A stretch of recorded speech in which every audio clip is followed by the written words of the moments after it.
It used to be when you and I were kids, everybody got measles. Plus, protesters greet Trump's immigration head after the arrest of a green card holder for political protest. This is not about free speech. This is about people that don't have a right to be in the United States to begin with. And grotesque Republican transphobia in Washington. I've come to know you a little bit, but this is not decent. We will continue this. You will not continue it with me unless you introduce a duly elected representative the right way. As representatives in Montana managed to persuade Republicans to vote against anti-trans legislation. Trust the parents to do what's right and stop these crazy bills. But All In starts right now. Good evening from New York. I'm Chris Hayes. You know, Donald Trump has always had two things going for him no other president has really had when it comes to the economy. The first, of course, was his public image over many years on network television as a deal maker, thanks to The Apprentice, a reality TV persona shaped much more by TV magic than by reality. And the other thing Trump has had going for him was the economy he inherited from the presidents before him. Whether it was the high-wage, full-employment, low-inflation economy from Barack Obama in 2017 or the unprecedented industrial boom he just inherited weeks ago from Joe Biden. And for this reason, Trump has always polled well on the economy, even through his bungling of the pandemic and the recession. Critics have asked over the years just how badly would he have to tank the economy before voters turned against him, and it looks like we may be beginning to get an answer. 6 weeks into Trump's new term, prices are still rising, businesses are faltering, the economy is showing warning signs of a possible recession, and voters are not happy with any of it. In a new CNN poll today, a solid majority of Americans disapprove of Trump's job in office. He's underwater by 9 points, a 5-point drop since the end of February. Trump's numbers on the economy were even worse. 56% disapprove of his economic job performance. This is the first time in CNN's polling going all the way back to the 2017 inauguration that more than half of the voters have disapproved of Trump's handling of the economy. He is down on economic issues by 12 points. No wonder, right? I mean, really, every day I can't believe what we're witnessing. He's escalating a trade war with America's closest allies and trading partners. He's playing favorites with some U.S. companies while targeting others for punishment. He's corruptly hawking his billionaire benefactor's wares from the White House lawn while deputizing the same unelected billionaire to illegally downsize the federal government and fire people that work for the VA and cut off access to Social Security help, renege on contractual obligations. And now the Trump team is all but promising more economic pain in so many words. Are you expecting a recession this year? I hate to predict things like that. There is a period of transition. Remember what he said. To me, that key word in that was transition. This is a transition. It may be a little bit of an adjustment period. Look, there's going to be a natural adjustment. We may have short-term a little pain. There's going to be a little bit of pain with this, and there is. That's fine. There's going to be a detox period. No pain, no gain. That's what we used to tell our football players. There's going to be some pain with tariffs. Will these policies be worth it if they lead to a recession, even a short-term recession? These policies are the most important thing America has ever had. So it is worth it. It is worth it. So you're just going to swallow hard. You're going to take pain. Now, it's funny. I was here for all of 2024, covered the campaign pretty regularly. Was that what Donald Trump ran on? Anyone remember? Did he run on, you're going to have some pain? You're going to have to swallow hard? It's going to be hard. Maybe prices go up. Maybe we have a recession? No, of course not. He ran on everyone for everything. So it's frustrating for everyone, from families to investors, who are all suddenly realizing, oh my God, Trump isn't the economic genius they hoped he was. Today, the Wall Street Journal reports that those fears are now extending to the president's own advisors.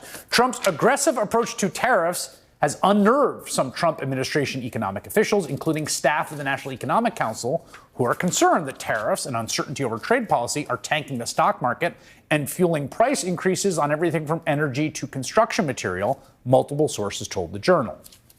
Now, the Journal's reporting was bad enough for Trump, but it was nothing compared to the scorching he got yesterday from the Journal's right-leaning editorial board, quote, President Trump wanted a trade war with the world. Americans are getting it good and hard. We said from the beginning that this North American trade war is the dumbest in history, and we were being kind. Even the Wall Street Journal. The word is out. Trump's economic plans are madness. In response to his tariffs and his saber-rattling on Wednesday, Canada and the European Union announced, yet again, a new round of tariffs on billions of dollars in American goods that include steel, beef, poultry, motorcycles like the Harley-Davidson, which is sold around the world, bourbon, peanut butter, and jeans. Trump's response to all this was to threaten retaliation and then to trash the EU while sitting next to the Prime Minister of Ireland. Oh, of course I'm going to respond. You will retaliate. The problem is our country didn't respond. Look, the EU was set up in order to take advantage of the United States. Including Ireland? Is Ireland taking advantage of the US? Of course they are. Okay, this is a nutty invention that no one has even thought to try to make up before, as far as I can tell. The EU was set up to take advantage of the United States? What? Come on, dude. This is not the behavior of a stable genius. It's also not great for American business. Honestly, this 2-month-long tantrum, if you can call it that, although this is even less orderly than a tantrum, directed at America's closest allies and trading partners is having an effect. Really interesting piece in The Guardian that reports on a growing international move to boycott the U.S. And it's spreading from Scandinavia to Canada, which, not surprised, to the UK, and beyond as consumers turn against American goods. Nobody may be feeling the pressure of all that anger more than Trump's co-president, billionaire Tesla owner Elon Musk, last seen on the South Lawn. Even as sales of other electric cars are absolutely booming in Europe, Tesla sales are absolutely tanking, and I mean off the cliff tanking. Then there's the boycotts against Tesla here in North America, which are gaining steam. Every weekend, more and more folks have been visiting the Tesla Takedown website. They've been finding a protest near them and then taking to the streets and then the dealerships. In protests of Musk's government takeover, his mass firing attempts, his self-dealing, his embrace of conspiracy theories and disinformation and racism. And they join a growing chorus of protests against the government in Washington, in major cities and state capitals across the country. As the anger and the lawsuits pile up over their attempted government purges. Meanwhile, American consumers, employers, investors, we're all in the same boat. Like, what is he doing? What's going on here? Worrying about their own security as they watch Trump sink a thriving American economy for no good reason and quickly make the country's brand as toxic as Tesla's is becoming. Governor Tim Walz is a Democrat of Minnesota, a state heavily impacted by Trump's government purges and its trade war with Canada, which, of course, it borders. Governor Walz joins me now. Governor, great to have you on the program. Thanks for having me, Chris. Let me just start with what this all looks like from your position as governor of Minnesota.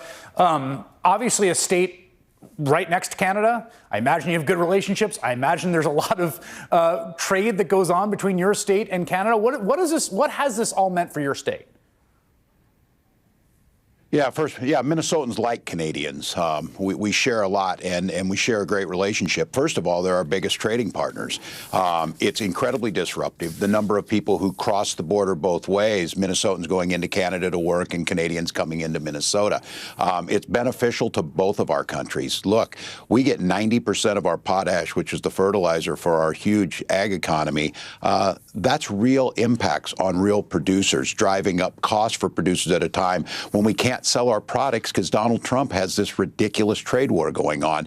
And just quite honestly, the chaos and the uncertainty that it causes, so many Minnesotans are asking, when was Canada our enemy?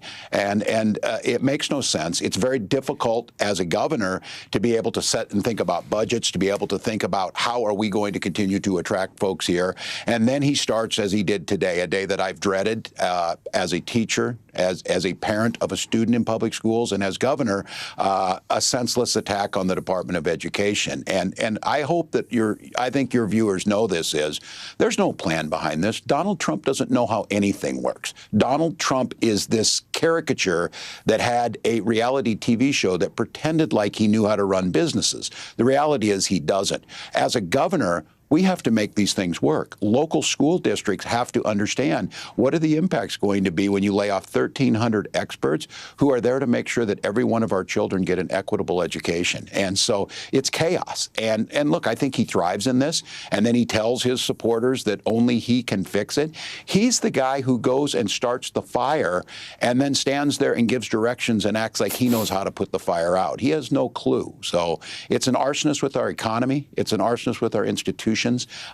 He surrounds himself with people. The idea that the Secretary of Education would not know what IDEA meant, Individual Disability Education Act, that's like your mechanic not knowing how to put air in your tire. And she's in charge of this nation's educational progress. It is catastrophic. And look, the short-term numbers you were talking about, Chris, are real. And I think it flips people like, oh, you know, people who say, I voted for Donald Trump. I didn't know he would fire me. No kidding. No kidding.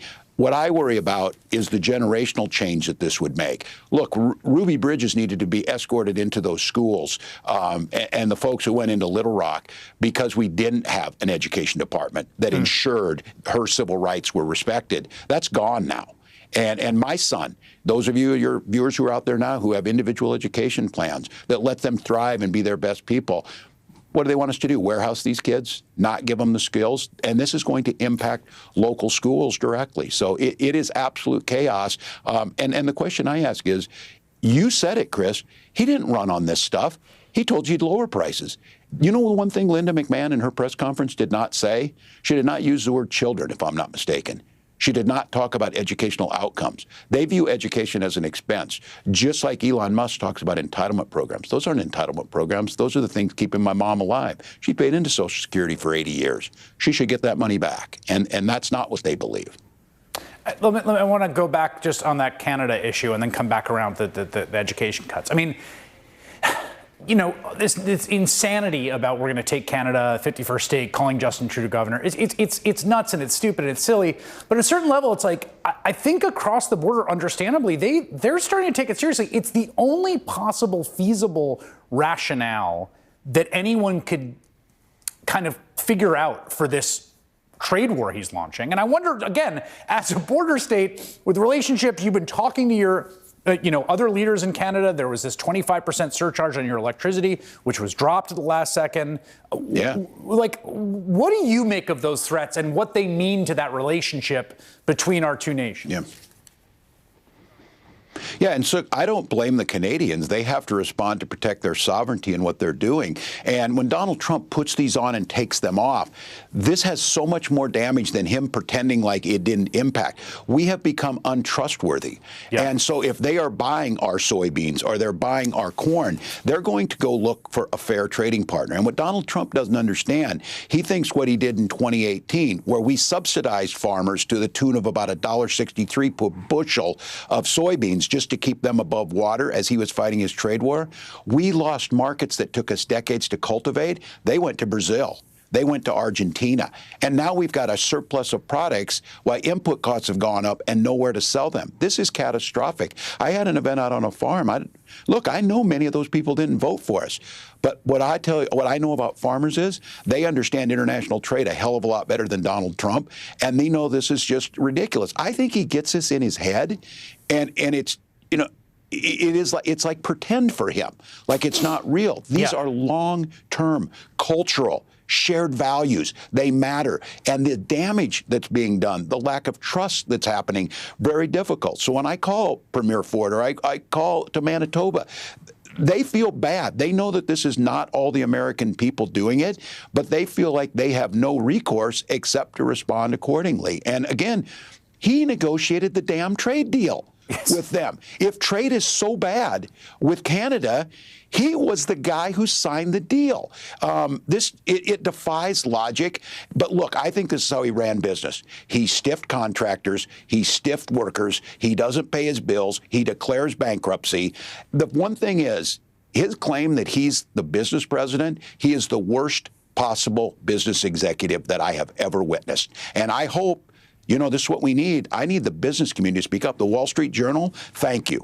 Thank you for saying this is the stupidest trade war, because I've been saying it. And so now I can go back to my constituents, Republican constituents, and say, this is the reality of what you're facing. So Again, there is going to be pain. The richness of a sitting senator like Tommy Tuberville or Elon Musk telling us we're going to have to endure pain. Are you kidding me? Are you kidding me? Again, I think Americans have had it. I hope they've had it. And now we just need to do what we can do to make the case. And look, I own this. We wouldn't be in this mess if we'd have won the election. And we didn't. We have to make sure that Americans know it's not just that Donald Trump is bad, but we're offering them something better. And I think that's what we need to work on.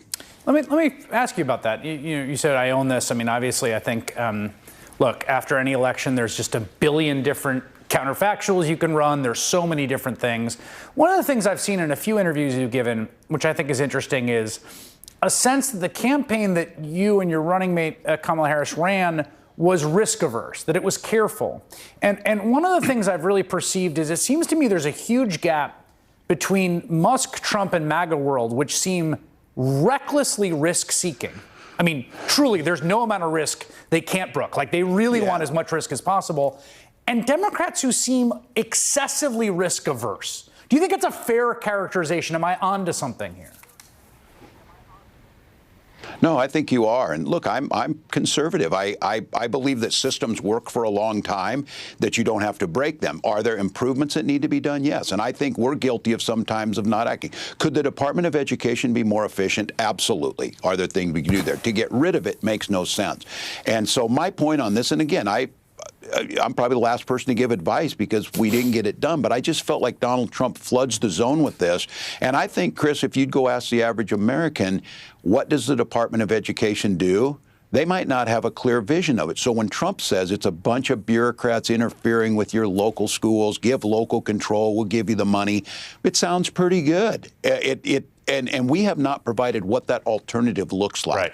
And so, yeah, I think it's fair. And look, I do agree. And I think there's a place for this, the disruptors, the folks that shake up systems in a way that are positive for people.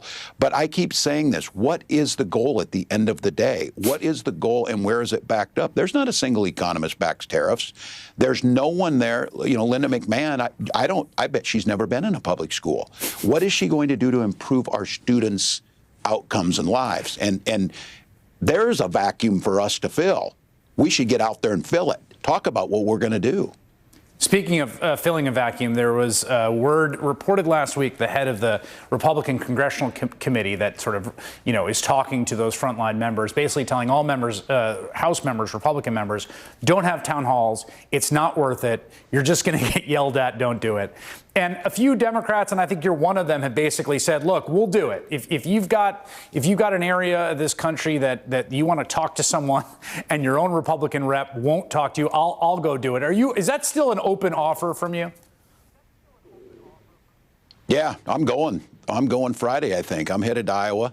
I'm going to go do it. I've been asked by these folks if it works. I'm going to go use the platform that I have and hand them the megaphone to talk about this. I wouldn't do those town halls if I were them either, because they have to defend cutting Medicare, cutting Medicaid, hurting their local public school, fighting a trade war with Canada, just the nonsense and defending President Musk. So I lived through these in 2010 when the Tea Party was there. And they're telling them that these are outside agitators. I heard a few Democrats in 2010 try and say, oh, don't worry about it. These are outside agitators. They were not. They were my neighbors. Right. And they were mad and confused about what was going to happen. Now, did the Republicans gin those up? Yeah, they threw fuel on that fire.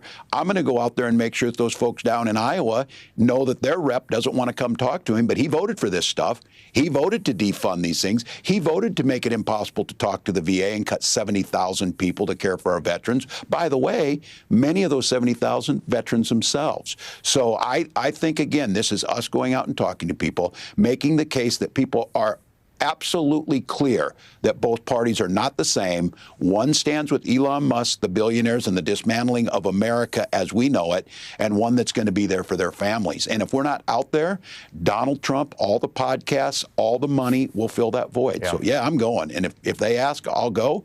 And look, I hope people show up at that town hall and say, look, Governor, what are you offering? Are you offering anything better? That's fair. But not to turn your back and not do it, it's dangerous. Dangerous. Minnesota Governor Tim Walz, thank you so much for your time tonight, sir. Come back anytime. Thanks, Chris. Midnight on Friday, unless a spending bill gets passed, the government will officially start to shut down. Here's the thing. There's already a government shutdown happening. And if you don't believe me, just ask the people that work for USAID or the people at the VA and the people at the Department of Education, the people whose contracts are getting cut. I mean, Donald Trump and Elon Musk are slashing the government and dismantling agencies unilaterally, unconstitutionally, day after day after day with zero congressional approval. And while there could be real devastating consequences to a full government shutdown or a partial government shutdown, which is what this would be, a vote for this resolution is a vote to continue to allow Trump and Musk to do what they're doing already. I mean, just to be clear, the administration is telling everyone that within earshot. We reserve the right to cut whatever we want to cut. And so with the Friday night deadline for the Senate to pass a government spending bill looming, Senate Democratic leader Chuck Schumer just announced that Democrats don't support the bill that House Republicans wrote and passed, which leaves it uncertain whether Congress can avoid a shutdown before Friday. Senator Angela Also Brooks is a Democrat of Maryland, and she joins me now. There is basically I don't really understand where things stand right now. So let me just ask you this. Will you filibuster? Will you vote against cloture and against the bill that comes out of the House right now? Is that where you are right now? Well, let me just, I agree, first of all, with what you said just a moment ago, which is that the CR that's been put forward by the Republicans allows this administration to continue exactly what it's been doing. And all of us have watched it with our own eyes. It is attacking federal government employees. We're watching them dismantle departments that aid us in getting Social Security checks to seniors, hurting veterans. We're seeing it happen. And no, I do not support a continuing resolution which allows the Republican Party, allows this president to continue doing exactly what they're doing. We instead, and you heard from Leader Schumer, that we instead we have a clean, we want a clean CR, 30 days, that will allow us to come together in a bipartisan fashion and to fashion something that does not continue to harm the average American family. And that's what this is about. We watch these tariffs. You just heard a moment ago about that. And prices are going up. We're watching prices go up, food prices, housing prices, with the economy is being negatively impacted. And, and a vote to continue this is not what the American people want, and it's not what I support. So I don't want to, we're going to get a little in the weeds procedurally here, but I need to press on this. Josh Marshall at Talking Points Memo and others have sort of divined that the plan is to essentially cut a deal with the Republicans in which you get past the cloture vote, which is the real leverage Democrats have, because they need to clear 60 and they need 7 or 8 Democratic votes, and then offer a clean 30-day CR. That fails, they pass their bill, and they basically get the House bill. Is that your understanding of what's going to happen? Well, the understanding is that we, again, want to have a clean CR that allows us a 30-day period to come together and to negotiate a CR that is in the best interest of the American people. What we see now is one that absolutely does not do any of the things that were promised. And I can tell you from everything that we have seen, this administration cares nothing whatsoever about hardworking middle-class families. It anticipates cuts to programs that are so important to families. We see Social Security will be on the chopping block at some point. We're concerned about Medicaid. And so continuing as we have seen it is not something that I support. Right, but I just want to be clear on this, because there's one little window for leverage here. They need 60 votes. Those 60 votes, they don't have them. They got 53, they got 52, they don't have Rand Paul. They need 8 Democratic votes. You're a no on cloture, is that right? You're not going to give them a vote on that to proceed. Well, you've heard the leaders talk about it already. Is that we as we do not support this CR and do not intend to support it for cloture. And want to have the 30-day CR to allow us, the clean CR to allow us time to negotiate. Okay, I just want to be clear. So that's the position. Like, we're not going to vote for this. We're not going to play along with this continued Musk-Doge operation. Let's have a 30-day CR that's genuinely clean, negotiate. Can I ask one more question before I let you go? It seems to me the obvious demand here. Rand Paul talked about a meeting with Elon Musk in which they put together a package where Doge says, these are the things we're cutting, and then that gets an up or down vote in both houses. Like, this to me seems the obvious thing to do. If they want to cut these things, then put it to a vote of Congress. Itemize the cuts and have everyone vote on them. Is anyone discussing that?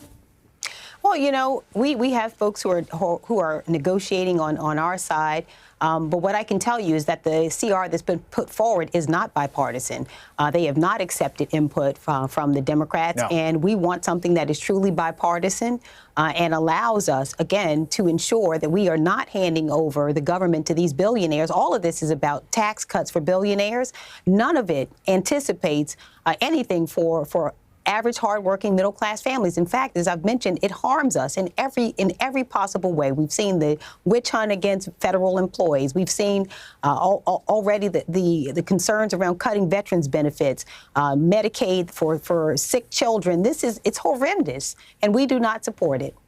All right, Senator Angela Alsobrooks, who's serving her first year in this United States Senate, which is quite a thing to be looking at up close. Thank you very much. Appreciate it. America Healthy Again shtick, touted by Trump and RFK Jr. on the campaign trail, is that Americans need to have better food to eat, which, true, absolutely. And yet, Trump's USDA just canceled 2 federal programs that literally did just that. Programs that gave $1 billion to schools and food banks to buy food from local farms. Just a total win-win, right? Kids get better food, farmers get money, and Trump just chucked it all away without a single solitary peep from his new Secretary of Health and Human Services, so that's his whole bag, right? Well, you see, he was too busy basically cutting an ad for a fast food restaurant that switched to cooking its fries in beef tallow, which RFK Jr. says is healthier. Steak and Shake just switched out, and people are raving about these French fries. Today, the best French fries in the world are in Europe. I order them every time I go to Belgium or France or any place else. And the French fries here just don't taste right. Okay, well, thanks for that, Mr. Secretary.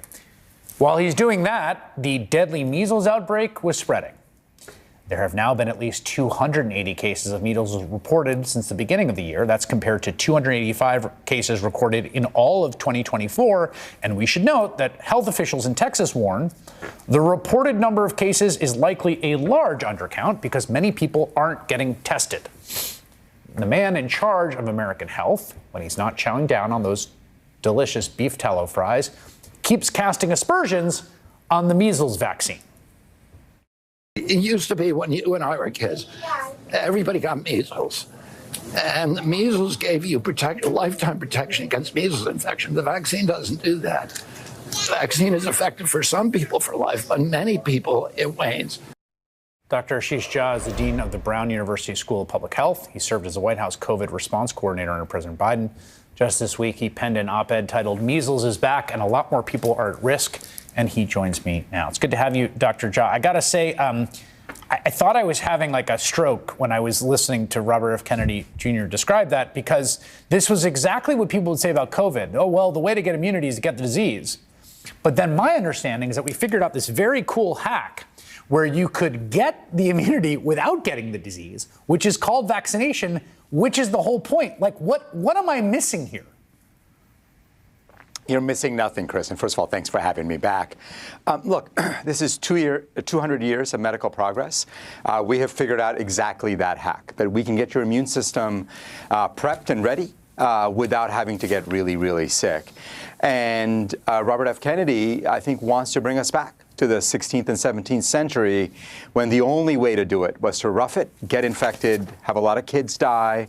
But that's how we got population immunity in the past. We don't need to do that anymore. We've learned a lot. Yeah, I mean, this idea that we all got measles and like how bad was it? My understanding is it's pretty bad. Like a lot of, like measles is, I mean, this is, I sound insane saying this, but measles is bad, correct? Correct. So, a lot of people ask me, they say, well, humanity has survived for centuries without it. What did we do without vaccines? I'll tell you what we did without vaccines. We buried lots and lots of children. Yeah. There is no reason to go back to that. Kids die of kids die of measles. Kids die because they get encephalitis. Vaccines are the one thing that really prevents measles. He also said in this interview, which again, I just found so both sort of distasteful and also wrong, was like, well, healthy people don't die of measles, and there's a food desert in West Texas, which again, like, I don't know if there's a food desert or not. I think the Mennonites are probably eating pretty healthy, to be totally honest, where this outbreak happened, but that's neither here nor there. But like, all that just seems completely not the point about what's happening here, but the level of the health of these kids as the determinative factor of this the problem with measles. Yeah, so this is part of a long-standing campaign, Chris. Obviously, we all agree eating healthy, exercise, those are good things to do. One of the things that the anti-vaccine crowd has done is blamed all of these illnesses on anything but the lack of vaccination. Right. The Mennonites actually are well-nourished. They're not lacking in access to good food. Kids who are healthy and well-nourished get very sick from measles. Yes. This is all a distraction. We've got to focus on what matters, which is building up immunity, and the safe way to do that is through vaccines. You worked in the upper levels of the American public health bureaucracy at a moment of very important and difficult calls to make. Does it matter that the top health official sounds like this? And like, does it, or does it not? Are people going to do what they're going to do independent of what he's saying? Oh, it matters enormously. And this is why previous health secretaries of Republican and Democratic administrations have leaned in heavily towards what the scientists at the FDA and CDC are saying. They have not held their own idiosyncratic views. By the way, that has been a bipartisan tradition in our country. RFK breaks that tradition and brings views into the conversation that confuse people. And when you confuse people, you see what is happening in West Texas and elsewhere across the country. Right now, Republicans are waging a campaign of persecution and discrimination against trans people at basically every policy level across this country. On Capitol Hill, Republicans are openly attacking the first openly trans member of Congress, Democrat Sarah McBride from Delaware, who we had the pleasure of having on the show. On Tuesday, Republican Congressman Keith Self of Texas repeatedly misgendered Congresswoman McBride during a hearing. They think this is like funny or cool or makes them look tough or something. And her colleague, Democrat Bill Keating of Massachusetts, modeled what it means to stand up for your colleagues. I now recognize the representative from Delaware, Mr. McBride. Thank you, Madam Chair. Would you repeat what you just said when you introduced a duly elected representative from the United States of America? Please. I will. The representative from Delaware, Mr. McBride. Mr. Chairman, you are out of order. Mr. Chairman, have you no decency? I've come to know you a little bit, but this is not decent. We will continue this You hearing. will not continue it with me unless you introduce a duly elected representative the right way. This hearing is adjourned. Lest you be left hopeless by that genuinely enraging exchange, we saw something close to the polar opposite unfold in the Montana State House last Thursday. So Republicans there hold a near two-thirds majority in the chamber. Last week, they considered two anti-LGBTQ bills. The first was a bill which sought to ban drag performances, almost certainly unconstitutional. The second was a draconian bill which sought to remove trans kids from their parents, okay? Democrats said we're not going down without a fight. You see, Montana has two trans or non-binary Democrats elected to their state legislature, and both of them delivered earnest, heartfelt speeches about why these bills should not become law. Representative Zoe Zephyr, who is trans, spoke out against the drag ban. In committee, when the sponsor closed on this bill, he said, "This bill is needed," he said, and I quote his words, "because transgenderism is a fetish based on cross-dressing." Those were his words for why this bill is necessary. And I'm here to stand before the body and say that my life is not a fetish. My existence is not a fetish. I was proud less than a month ago to have my son up in the gallery here. Many of you on the other side met him. When I go to walk him to school, that is not a lascivious display. That is not a fetish. That is my family. After Representative Zephyr spoke, a Republican representative, Sherry Essman, also took to the floor against the bill. trust the parents to do what's right and stop these crazy bills. They're a waste of time. They're a waste of energy. We should be working on property tax relief and not doing this sort of business on the floor of this House and having to even talk about this. Following those speeches, 13 Republicans flipped their votes against the drag ban, and it was then defeated 15-44. It went down that same day. Representative S.J. Howell, who's non-binary, delivered a speech of their own on the bill that would seek to take trans kids away from their parents. Put yourself in the shoes of a CPS worker who's confronted with a young person, 15 years old maybe, who is happy, healthy, living in a stable home with loving parents, who is supported and has their needs met, and they are supposed to remove that child from that home and put them into the care of the state. We should absolutely not be doing this. And guess what? Following that speech, 29 Republicans flipped their votes, and that bill was defeated overwhelmingly 71-27. It is really easy these days to lose hope in just the basic mechanics of democracy. But here's an incredible, shining example that shows it is not all for naught. People can. Border guy Tom Homan was confronted by protesters in Albany, New York today, many of them demanding answers about the fate of Mahmoud Khalil. He is the Palestinian activist and legal U.S. resident who's been detained by the Trump administration after organizing protests against Israel's war with Gaza. In comments about Khalil today, Homan demonstrated the Trump administration's, well, contempt, frankly, for the First Amendment. And I hear freedom of speech, freedom of speech, freedom of speech. Can you stay in a movie theater and yell fire? Can you slander somebody verbally? Free speech has limitations. Coming to this country either on a visa or becoming a resident alien is a great privilege. But there are rules associated with that. You might be able to get away with that stuff on the last administration, but you won't under this administration. Now, Khalil remains under arrest in Louisiana, where he's been unable to speak privately with his lawyers. But they were in court today, where a federal judge heard arguments regarding the Trump administration's efforts to deport Khalil and detain him. Joining me now, MSNBC legal correspondent Lisa Rubin, who has been closely following this case. Lisa, what happened in federal court today? Today, Chris, was the first opportunity for Khalil's lawyers to explain to Judge Jesse Furman in Manhattan Federal Court why they want Khalil released from this Louisiana ICE detention facility where he's being held and transferred back to New York, which is where he was when ICE agents walked into a Columbia apartment building and literally forcibly took him and arrested him, notwithstanding the fact that his wife and his lawyer said he was a green card holder. He's a green card holder. Now, this judge has already stopped the deportation from going forward. There's a question about what happens next.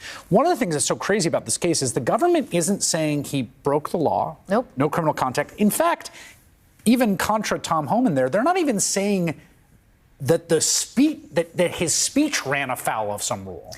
They are instead saying that his presence alone is contrary to the foreign policy of the United States.